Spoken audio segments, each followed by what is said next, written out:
श्री हरिवंश महाराज जी। गुरुदेव भगवान, अगर अपने अधिकार के लिए अपने निजी जनों से ही लड़ना पड़े और हमारे मन में उनके प्रति कोई रोष उत्पन्न हो, तो क्या इससे राधा नाम रूपी धन में हानि होगी? मेरा स्वभाव ऐसा है कि मैं किसी को कष्ट में नहीं देख सकता। नहीं नहीं, जैसे कई जगह ऐसा होता है कि रोष करना होता है स्वाभाविक। जैसे गुरु को शिष्य पर दोष दर्शन करते हुए उसको निर्दोष बनाने के लिए कड़ा स्वरूप प्रकट करना पड़ता है। जैसे माता पिता को अपने पुत्र पर उसके दोष को देख करके उसे निर्दोष बनाने के लिए उसे शासन में लेना होता है, ऐसे अधिकारी को अपने अनुयायियों पर, जो उसके नीचे कर्मचारी हैं, उनको काम में लगाने के लिए, निर्दोष काम करने के लिए उनकी प्रमाद स्थिति न बढ़ पावे, इसलिए थोड़ा रोष प्रकट करना होता है।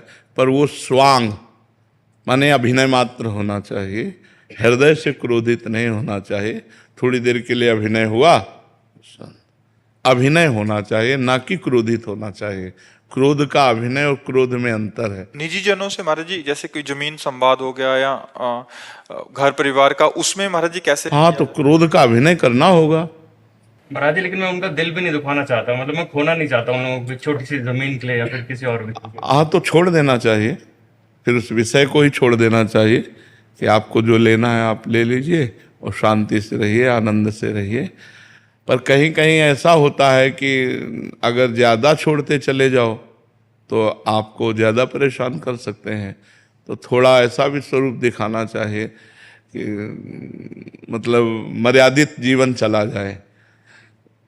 ज़्यादा दया भी ठीक नहीं होती और ज़्यादा कठोरता भी नहीं ठीक होती, तो उचित कठोरता के साथ दया का प्रयोग करें तो अच्छा रहता है। जैसे आप छोड़ दिए, अब वो अगले पॉइंट पर आपको कृपालु नहीं मानेंगे कि आपने कृपा की, वो अगला कदम उठाएंगे। फिर छोड़ दिया तो फिर अगला कदम उठाएंगे।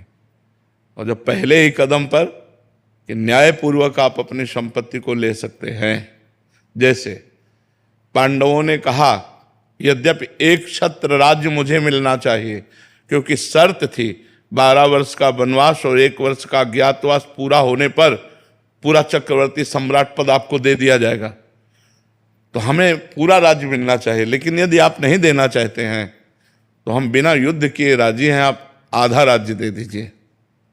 हस्तिनापुर का राज्य आप कीजिए और इंद्रप्रस्थ का राज्य हम करते हैं। उनका नहीं देंगे। आखिरी में करुणा करके इस बात पर बात आई कि यदि वो 5 गांव दे देंगे तो हम 5 भाई काम चला लेंगे, लेकिन युद्ध नहीं करेंगे। तो दुर्योधन ने कहा सूजी के आगे की नोक पर नहीं दूंगा, तो कहा फिर महाभारत पक्का। तो भगवान संधि कराने गए थे, लेकिन भगवान की भी बात नहीं मानी। तो जब ऐसी जहां मूर्खता हो वहां फिर ज्यादा दया नहीं दिखानी चाहिए। नहीं, आपका भी परिवार है तो फिर परेशानी आ जाएगी। एक मर्यादा तक है, खाओ पियो आनंद से रहो, परिवार के हो या निजी जन हो। इसके बाद मर्यादा से अगर अतिक्रमण, तो फिर ऐसा भी होना चाहिए कि अगर हम बहुत सीधे बन जाएंगे तो बहुत हानि होती है। एक बार एक गांव में सांप बहुत परेशान किए हुए था, कोबरा। नारद जी निकले तो लोगों ने प्रार्थना की। तो नारद जी तो सर्वज्ञ हैं, सब भाषाओं का ज्ञान है। उन्होंने सांप से कहा आज के बाद इस गांव के किसी भी व्यक्ति को काटोगे नहीं। आज्ञा मान ली नारद जी की। तो 2 दिन बाद लौट के आए तो सांप घायल पड़ा था। तो उनका अरे तुम्हारी ये दशा कैसे हुई? बोले आपने करवाई। बोले क्यों? बोले आपने कहा काटना नहीं, तो जो आया ईंटा मार के चला जाता है।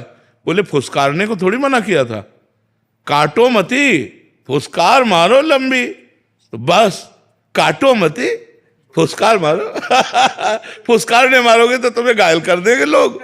हाँ, फुसकार है, अगला कदम नहीं, तो बस फिर ठीक हो जाएगा। फुसकार की जरूरत होती है। अगर फुसकार की जरूरत ना हो तो आपको लोग बेवकूफ मानेंगे, आपको लोग पागल मानेंगे, आपको आपकी दयालुता और कृपालुता को आपको बुद्धू मानेंगे लोग। संसार का ऐसा क्षेत्र है।